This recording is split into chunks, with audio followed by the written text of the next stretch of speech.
Oh hi, and welcome to yet another Game Life. Now, if you're like me, you've probably been sitting around wondering what in the blue heck you're supposed to do with your Nintendo 3DS. Look, games are coming for this thing, I swear it, it's just that publishers are taking their sweet time. But Sega and Square Enix are both about to solve your 3DS gaming blues musically. Since I am very bad at spending money, I imported the Japanese version, so now I can tell you all about Sega's Rhythm Thief and Square Enix's Theatrhythm Final Fantasy. Rhythm Thief is what would happen if Professor Layton and Rhythm Heaven had a baby, but then put that baby in an orphanage. It's lacking in parental guidance.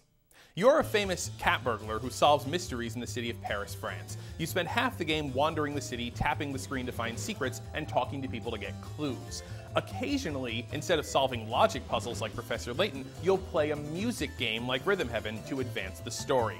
These are call and response games. You listen to the music as it plays and tap out the appropriate rhythms. The music can be very catchy, and the games that involve tapping the buttons or tapping the touchscreen are fun and challenging.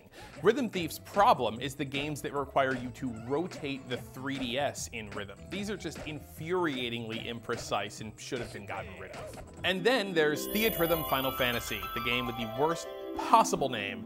More of a Dance Dance Revolution or Rock Band style game in which a stream of notes moves across the screen and you have to tap and swipe with the stylus to match the pattern of beats. It's not that different from many other rhythm games except for the fact that it's full of Final Fantasy music. From the series' 13 main games comes 5 musical numbers each, which you play in order as scenes from the games play out in the background. It's like a trip down memory lane for role-playing game nerds. You're reliving 25 years of Final Fantasy games through the music. There's a lot of gameplay here. Once you finish playing the songs in the normal difficulty level, you can play the challenge mode, which is very difficult. You can also level up your characters like an RPG the more that you play, which gives you more hit points, which allows you to miss more notes in the harder songs while staying alive. My main complaint about Theatrhythm Final Fantasy, besides that horrible name, is the fact that it uses all the original soundtrack music, even from the old 8-bit games. It's a nice dose of nostalgia, but these pieces of music, they're just like 20-second loops of MIDI that go over and over again. What Square Enix should have done in this case was use some of the orchestrated music that they have on file, which would have given it much more of an impact.